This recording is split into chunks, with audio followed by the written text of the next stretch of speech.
10th July 2026 শুরু হলো আমাদের মন্দারমণি ট্রিপ। বছরে একবার করে মন্দারমণি আমরা যাই, না হলে আমাদের শরীর খারাপ করে। বাসে চেপেই খানিকক্ষণ আমরা যাওয়ার পরে চলে গেলাম আমাদের রিসর্ট। পৌঁছে গেলাম একদম রিসর্টে। রিসর্টটা ছিল একদম বিচের কাছে, আর এই বিচটা ছিল রেড ক্র্যাব বিচ। আর এই বিচ রিসর্টটার নামও ছিল red crab beach resort. Basically এখানে এত রেড ক্র্যাব আসে, সেটা না চোখে দেখলে কেউ বিশ্বাস করবে না।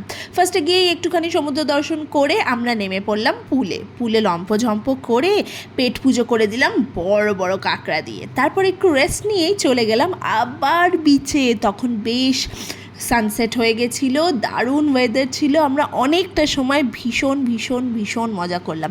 আর মন্দারমণি বিচ এমনিতেই খালি থাকে, আর এই রেড ক্র্যাব বিচটা ছিল এক্সট্রিমলি এমটি। না গেলে তোমরা বিশ্বাসই করবে না যে এটা কতটা পিসফুল ছিল। দূর দূর পর্যন্ত কোনো লোক ছিল না, একদম খালি একটা বিচ। আর যেরকম আমরা পছন্দ করি ঠিক সেরকম। অনেকটা সময় আমরা একসাথে কাটালাম বিচের সাইডে। তারপর ততক্ষণে দেখলাম যে রিসর্টে লাইট চলে গেছে, তাই চলে এলাম আমরাও রিসর্টে। খানিকক্ষণ এই ডেক চেয়ারগুলোতে বসে চিল করলাম। তারপর ভাবলাম যে একটুখানি রুমে যাই। তাই রুমে যাওয়ার পথে দেখলাম যে পুলের সাইডে খুব সুন্দর করে লাইট জ্বালিয়ে দিয়েছে। খুব ভাল লাগছিল রিসর্টটা, আর সেই রকম দারুণ হাওয়া দিচ্ছিল। সমুদ্রের ধারের হাওয়া, সেই মিষ্টি হাওয়া না খেলে তো বোঝাই যাবে না। ভীষণ মজা হচ্ছিল। তারপর আবার খানিকক্ষণ রুমে থেকে আবার রুম থেকে চলে এলাম বিচ সাইডে। খানিক স্ন্যাক্স অর্ডার করে নিলাম, আর সন্ধেটা নিজেদের মতো করে এনজয় করলাম। তারপর ভীষণ টায়ার্ড লাগছিল, তাই দুজনা মিলে একটু খাওয়া দাওয়া করে দিলাম ঘুম। পরের দিন সকালবেলা কমপ্লিমেন্টারি ব্রেকফাস্ট ছিল। ব্রেকফাস্ট করে রেডি হয়ে চলে গেলাম সোজা সমুদ্রে। একদম ফোন নিয়ে যাইনি, ভীষণ স্নান করেছি, মজা করেছি। তারপর বিকেলবেলা আমরা একটা টোটো বুক করে নিয়ে বেরিয়ে গেছিলাম ঘুরতে। আর কোথায় যাচ্ছিলাম জানো? ফার্স্টে আমরা উদয়পুর, শঙ্করপুর এই বিচগুলো ঘুরতে ঘুরতে নাইকালী মন্দির ঘুরে নেক্সট আমরা গেছিলাম দীঘার জগন্নাথ মন্দিরে। জগন্নাথ মন্দিরটা খুব সুন্দর বানিয়েছে, একদম যেন ফটোগ্রাফ। সামনে থেকে না দেখলে বুঝতেই পারবে না এটা কতটা সুন্দর।